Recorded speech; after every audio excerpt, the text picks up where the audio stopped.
Time is our most precious commodity that we have while we are alive on the earth, but we cannot control, budget out, manage, or master time.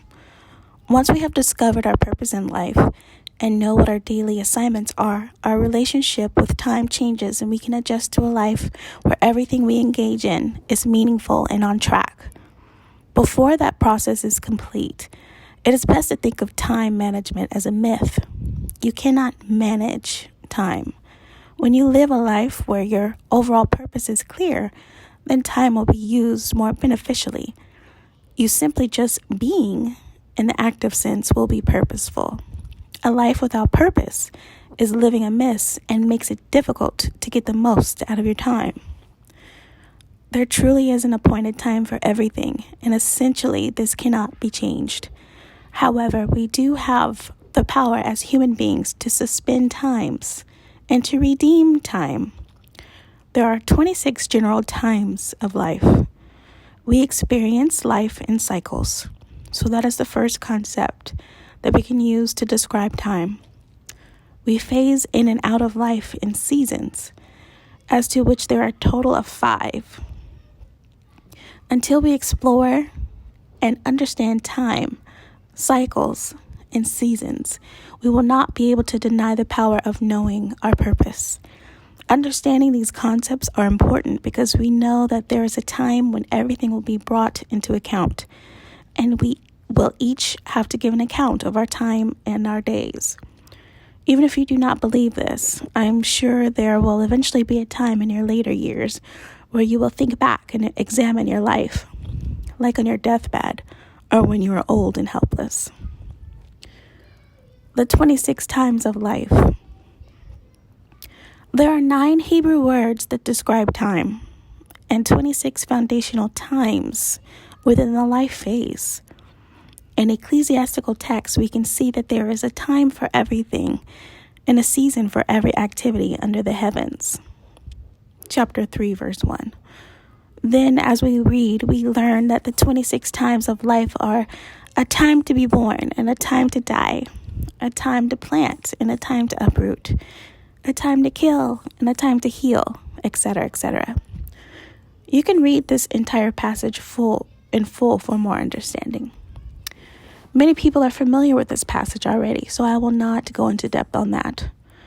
In order to suspend or redeem time, one must be able to know and discern the current time of life they are presently experiencing. Redeem time. There are 2 times that we are given examples of how we can redeem time in the New Testament. The ability as human beings to redeem time come from meditation, fasting, and living our lives knowing purpose. We can redeem or buy back time through fasting because we are not spending time worried about what to eat, preparing meals, eating, and cleaning up. In addition to that, we also gain clarity by having more time to meditate, listen, and discern when fasting.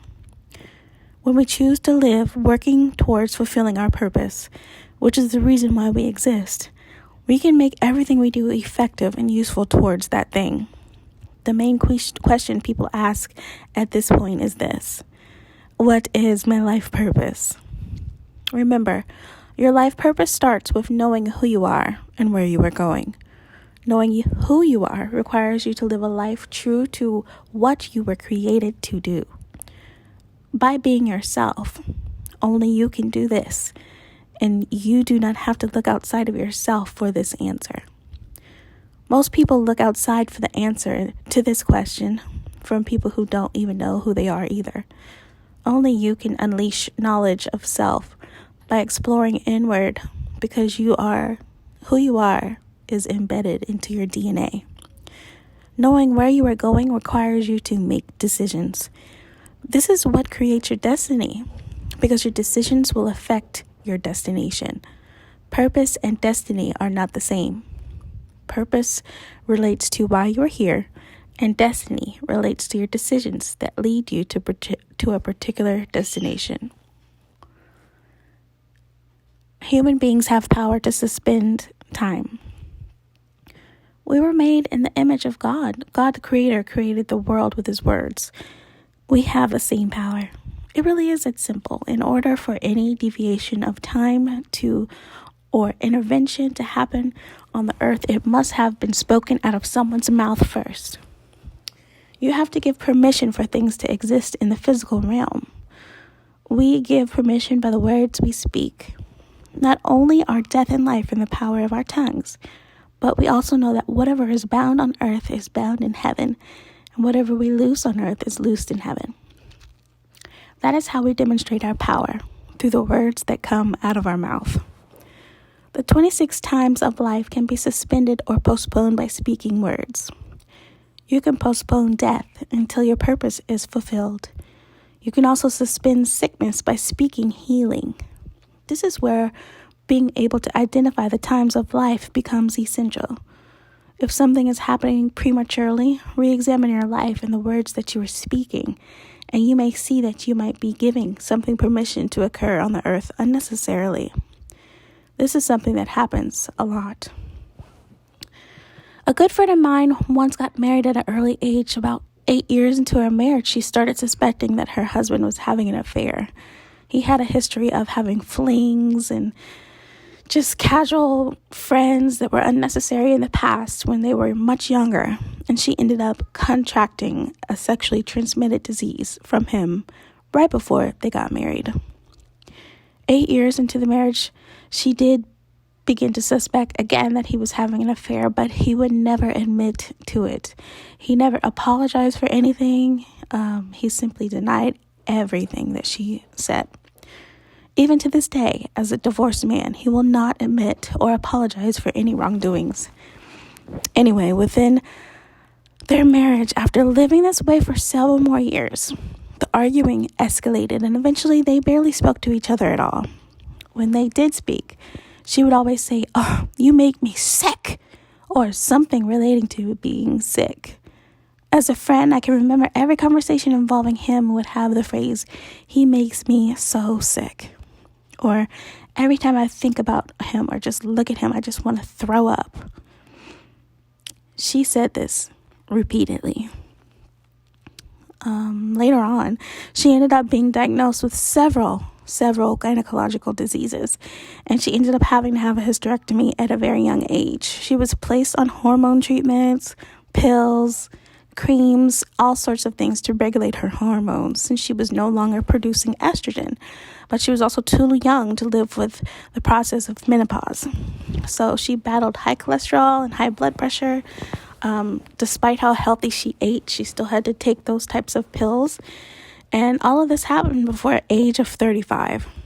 Now, could these things be occurring because she was giving them permission to occur? Could things be that way they were because she was the way she was? The root of her issue was not unforgiveness. The root of her issues was not because of a bad diet, promiscuous sexual behavior, or bad genetics. The root cause of her sickness was a lack of knowledge. She did not have the knowledge that she was giving her power away to disease through her words. She was giving sickness power to take over her life. When she learned that she could make the decision to change her words, her destiny changed. Instead of coming to a destination of premature sickness and death, she simply decided to change where she was going. She now experiences more joy, health, and peace than ever before, and is not on any medications just by changing her thoughts and her words. By simply changing our words and how we speak, we can change our destinies. We can also alter the times of life by framing an awareness of the words we speak. We can change what happens to us and follow and allow the appointed time for things to happen the way they are supposed to happen, in the proper cycle and the proper flow. Now, to basic time management techniques. Time management does not exist. The best way to utilize most of your time is simply this. Number 1, know what your life purpose is. Number 2, know what your daily assignments are relating to that purpose. If you can do this, everything you do with your time is purposeful and productive. You'll have clarity and you'll have peace. You'll understand why it is you do what you do. But if you don't, then you need to do more digging to find out. Why continue activities that are unnecessary? Why continue to engage in actions and not know the purpose of why you are really doing it? You have hidden potentials inside of you that you can use each day. So why waste that potential? Only you can do what it is that you are made to do, because nobody has your genetic makeup besides you on the earth. If you find yourself running in circles and feeling like there is not enough time in each day, know that you cannot continue down that path and ever really be productive. No matter how noble a thing you accomplish, if it's not directly related to your purpose, it is just an accomplishment, and it is not true success. If you cannot manage a day, you cannot manage your life. So try to re-examine the things you do and why, and eliminate the need to manage time.